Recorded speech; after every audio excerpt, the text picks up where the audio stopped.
She said Emily never helps this family at dinner. I'd paid $237,000 in silence, so I pulled everything and let them lose the house. The banquet hall buzzed with the familiar chaos of our annual family reunion. 53 relatives crammed into the Marriott's conference room, kids running between tables while adults caught up over rubber chicken and watered-down wine. I'd driven 3 hours after pulling an all-nighter to finish a client presentation, but family was family, right? That's what I kept telling myself anyway. I should have known something was coming when Margaret started circling the room earlier, working her audience like a politician before a speech. My mother had this way of building momentum, collecting sympathetic nods and concerned murmurs before delivering whatever theatrical performance she'd been rehearsing in her head. I was helping my 8-year-old cousin Emma with her dessert, actually enjoying myself for once, when Margaret's voice cut through the chatter like a blade. "You know what breaks my heart?" My mother stood at the head table, wine glass raised, commanding the room's attention with that theatrical flair she'd perfected over decades. The conversations died instantly. Everyone knew this tone. Having daughters who couldn't care less about their family. The silence was deafening. 53 pairs of eyes turned toward her, then inevitably found me. My stomach dropped like I was on a roller coaster, but this wasn't fun, this was free fall. "Emily has never lifted a finger for this family," Margaret continued, her voice carrying that wounded martyr tone I knew so well. "Never calls, never visits, never helps with anything. Thank God for Jessica, at least one of my daughters has a heart." I felt every gaze boring into me, relatives who'd known me since childhood now seeing me through Margaret's carefully crafted lens. My cousin Emma's sticky fingers found mine under the table, sensing the tension even at 8 years old. Jessica beamed from her seat beside our mother, basking in the praise like a sunflower turning toward light. The same Jessica whose credit card bills I'd been paying for 2 years. The same Jessica who'd never contributed a dime to the mortgage payments that kept our childhood home from foreclosure. The same Jessica who called me crying every month about her student loans while posting Instagram stories from her weekend shopping trips. "Jessica drives down every weekend," Margaret went on, building momentum like a preacher hitting his stride. "She helps with groceries, with cleaning, with everything. She's the daughter every mother dreams of having." I wanted to scream. I wanted to stand up and list every automatic payment, every emergency transfer, every time I'd quietly solved their financial crises at 2 in the morning while Jessica slept off another night out. Instead, I sat frozen, watching my mother systematically erase 5 years of sacrifice with surgical precision. The worst part, I could see some relatives nodding along. Aunt Carol, who'd borrowed money from me just last Christmas. Uncle Mike, whose son's wedding I'd helped pay for. They were all buying into Margaret's narrative because it was easier than acknowledging the uncomfortable truth about family dynamics. My father David sat silent beside her, studying his plate like it contained the secrets of the universe. Not a word. Not even a glance in my direction. Just that familiar, cowardly silence that had enabled Margaret's performances my entire life. 32 years of watching him disappear into the wallpaper whenever conflict arose. "Some children," Margaret concluded with a dramatic sigh, "just don't understand what family means." The applause was scattered, uncomfortable. Relatives shifted in their seats, unsure whether to join the character assassination or pretend they hadn't witnessed it. I felt my face burning, my throat closing, my hands trembling with rage and humiliation. I stood slowly, my chair scraping against the floor. Every eye followed me as I walked to the exit, my footsteps echoing in the sudden quiet. Behind me, I heard Margaret's voice resume its cheerful chatter, seamlessly transitioning back to reunion hostess mode like nothing had happened. In the parking lot, I sat in my car with shaking hands, staring at my phone's banking app. The mortgage autopay, $2,847, scheduled for tomorrow. Jessica's credit card, $1,200 last month. The family health insurance I'd been covering, $800 monthly.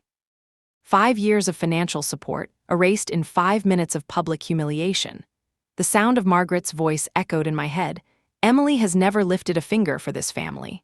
Never lifted a finger." While I'd lifted their entire financial burden onto my shoulders without a single thank you, something cold and final settled in my chest. For the first time in years, I felt perfectly, crystallinely clear about what came next. That night, I couldn't sleep. Margaret's words kept replaying on loop. Emily has never lifted a finger for this family. I kept thinking about all the times I should have said something, should have stood up for myself, should have demanded acknowledgement. But I'd been raised to be the good daughter, the responsible one, the family safety net. Around 3 a.m., I gave up on sleep and opened my laptop. If Margaret wanted to pretend I'd never helped, maybe it was time to actually look at what never helping had cost me over the years. I started with the mortgage. 5 years ago, when Dad's construction business went under and they were facing foreclosure, I'd stepped in without hesitation. Just temporarily, Margaret had promised, until we get back on our feet. The temporary arrangement had somehow become permanent, $2,847 every month, automatically deducted from my checking account. Then there were Jessica's credit cards. It started small, a $300 emergency here, a $500 crisis there. "She's young," Margaret would say. "She'll pay you back when she gets her life together." Jessica was 30 now, and her definition of life together apparently meant having someone else pay her bills while she figured out her passion for photography and artisanal soap making. I pulled up 5 years of bank statements, and the numbers were staggering. The mortgage payments alone totaled $170,820. Jessica's various credit cards, student loans, and emergencies added another $43,000. Then there were the smaller things: family vacations I'd funded, medical bills I'd covered, car repairs, insurance premiums, even groceries during Dad's rough patches. The grand total? $237,000, nearly $250,000 over 5 years. I'd been so focused on solving each crisis as it came that I'd never stepped back to see the pattern. Every time I helped, Margaret would shower me with gratitude for exactly 24 hours before the next emergency arose. And somehow, despite my constant financial contributions, I was still the selfish daughter who never lifted a finger. The worst part was how they'd trained me to stay quiet about it. "Family business stays in the family," Margaret always said. "We don't air our dirty laundry." So I'd never told anyone about the mortgage payments, never mentioned Jessica's credit card debt, never acknowledged my role in keeping their lives afloat. Meanwhile, Jessica got public praise for bringing Mama casserole and helping with laundry. She was the devoted daughter because she showed up physically, while I was the absent one because I showed up financially. Margaret had somehow convinced everyone, including me, that money didn't count as love. I thought about all the things I'd sacrificed for their stability. The down payment on my own house, postponed indefinitely. The vacation to Italy I'd been planning for 3 years. The retirement contributions I'd skipped to cover their emergencies. I'd put my entire life on hold to subsidize theirs, and they'd convinced me it was my duty. The manipulation was so subtle, so consistent, that I'd internalized it completely. When Margaret called crying about the mortgage, I felt guilty for having savings. When Jessica needed help with her credit cards, I felt selfish for wanting to keep my own money. They'd weaponized my success against me, making me feel like I owed them for having a stable career. I remembered the last time I'd tried to set boundaries. 2 years ago, when Jessica's spending got completely out of control and I suggested she needed to budget. Margaret had called me heartless and accused me of abandoning family when they needed me most. Dad had given me his disappointed silence treatment for weeks. I'd caved within a month, resuming the payments and apologizing for being too harsh. That's when I realized the real pattern. Every time I tried to establish healthy boundaries, they'd gaslight me into believing I was the problem. I wasn't being exploited, I was being ungrateful. I wasn't being taken advantage of, I was being selfish. They turned my financial success into a weapon against my emotional well-being. At 4:30 a.m., I finally called Rachel. She answered on the second ring, her lawyer brain immediately alert despite the hour. "Emily, what's wrong?" "I need to show you something," I said, staring at the spreadsheet of payments on my screen. "I think I've been financially abused for 5 years, and I didn't even realize it." Rachel arrived at my apartment the next morning with coffee and her legal pad, taking one look at my spreadsheet before letting out a low whistle. "Holy shit, Emily, this is financial abuse, textbook definition." She scrolled through the numbers, her expression growing darker.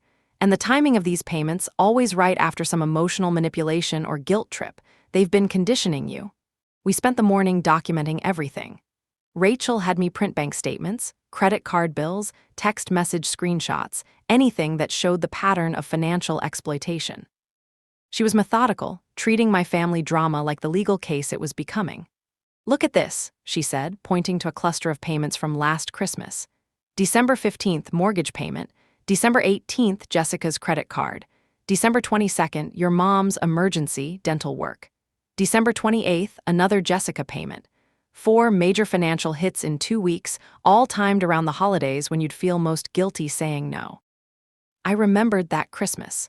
Margaret had made such a big deal about family togetherness and how money shouldn't matter during the holidays. Meanwhile, I'd been hemorrhaging cash to keep their lives comfortable while I ate ramen for dinner and skipped buying myself anything. "We need to document the emotional manipulation too," Rachel continued. "The public humiliation yesterday wasn't random, it was strategic. She's reinforcing the narrative that you're selfish while she's literally living off your money. We created a timeline of financial requests paired with emotional manipulation tactics. Every payment was preceded by either a guilt trip, a crisis, or a comparison to Jessica. Margaret had turned financial exploitation into an art form, complete with tears, accusations, and threats of family dissolution. The foreclosure threat is particularly insidious," Rachel noted. "She's making you responsible for their housing security while simultaneously telling everyone you don't care about family. It's psychological warfare." I felt sick reading it all laid out like that. 5 years of my life, reduced to a pattern of manipulation and exploitation. I'd thought I was being a good daughter, but I'd actually been an enabler, funding their dysfunction while they painted me as the villain. "What do I do now?" I asked. "First, we cut off all financial access immediately. Cancel every automatic payment, remove them from your accounts, change your passwords. Then we prepare for the backlash because there will be one."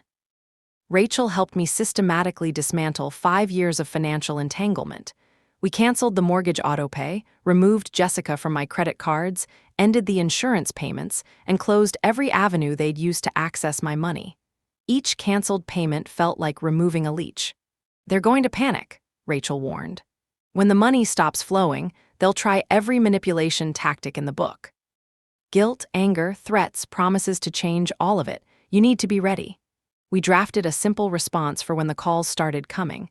"Based on Mom's public statement that I never helped the family, I'm respecting her wishes and stepping back from financial involvement. As she said, Jessica is the devoted daughter. I'm sure she'll be happy to take over these responsibilities." "Use their own words against them," Rachel explained. "Margaret created this narrative. Now she gets to live with the consequences." We also prepared documentation for a potential restraining order if their harassment escalated. Rachel had seen enough family financial abuse cases to know how ugly they could get when the money dried up. "The hardest part," she said, "is accepting that they'll never acknowledge what you've done. They'll rewrite history to make you the villain no matter what. You have to be okay with that." I thought about the $237,000 I'd given them over 5 years. Money that could have bought me a house, funded my retirement, or simply stayed in my account earning interest. Instead, it had disappeared into their bottomless pit of financial irresponsibility while they convinced me I was selfish for having any left. "What if they lose the house?" I asked. "Then they lose the house," Rachel said firmly. "That's not your responsibility. You're not their parent, their spouse, or their financial advisor. You're their daughter, and daughters aren't supposed to subsidize their parents' entire lifestyle." That afternoon, I sent a group text to my family. "Effective immediately, I'm discontinuing all financial support. This decision is final and non-negotiable." Within minutes, my phone started ringing. Margaret's name flashed on the screen, followed by Jessica's, then Dad's. I let them all go to voicemail.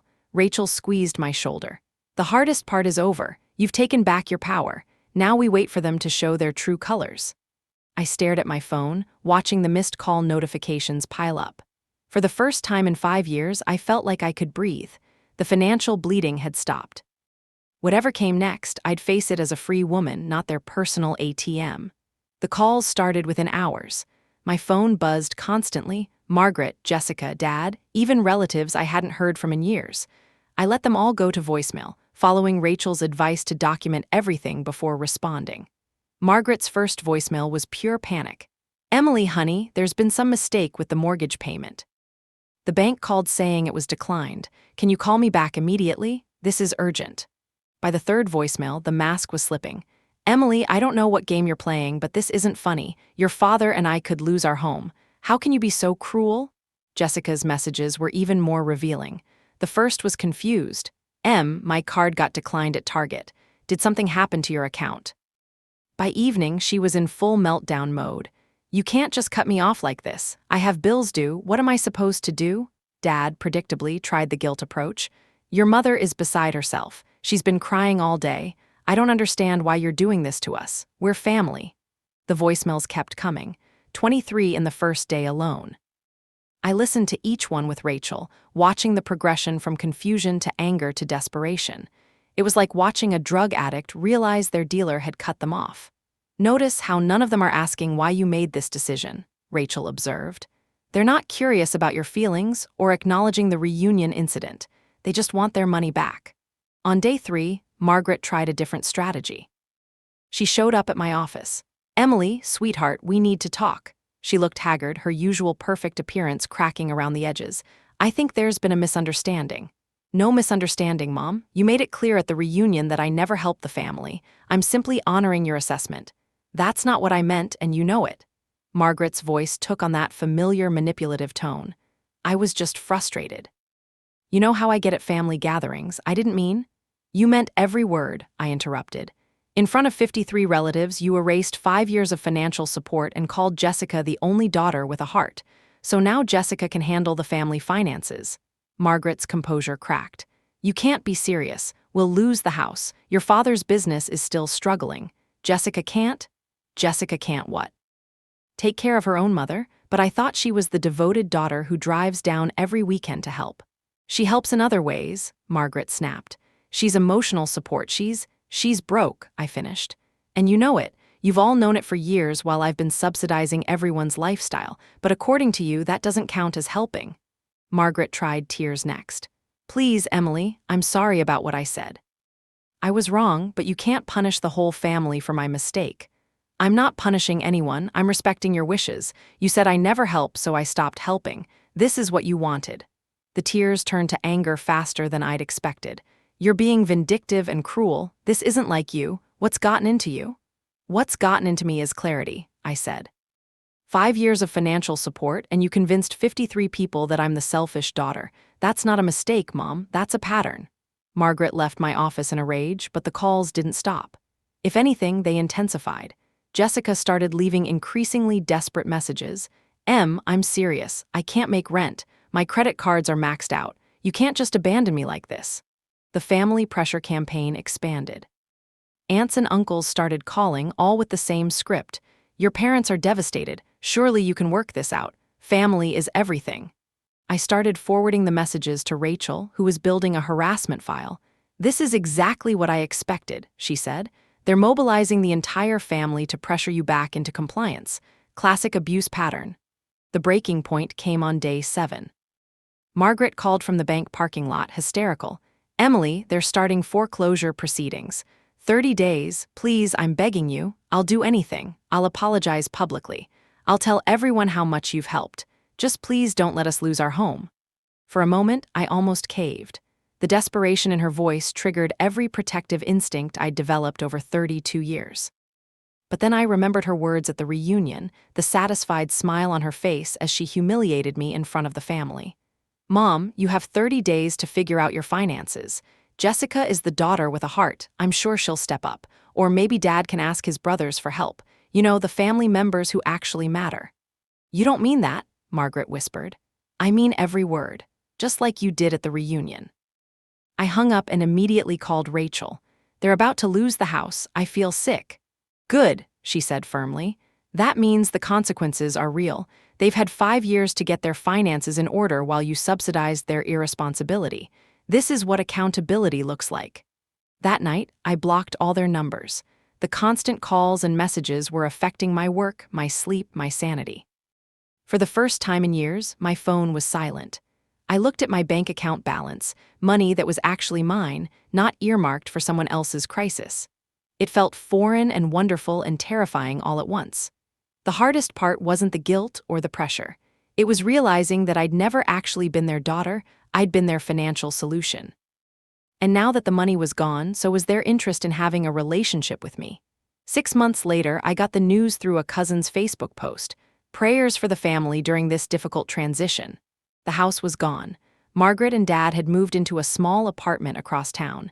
Jessica had moved back in with them, her photography dreams replaced by a job at Target. I felt nothing. No guilt, no satisfaction, just peace. My phone buzzed with a text from Rachel. Saw the post. How are you feeling? Free, I typed back. Finally free. The family had tried everything to get me back, tears, threats, flying monkeys, even a Christmas card signed by Margaret with "We miss our daughter" written in shaky handwriting. I'd kept my boundaries firm, my phone numbers blocked, my financial accounts secured.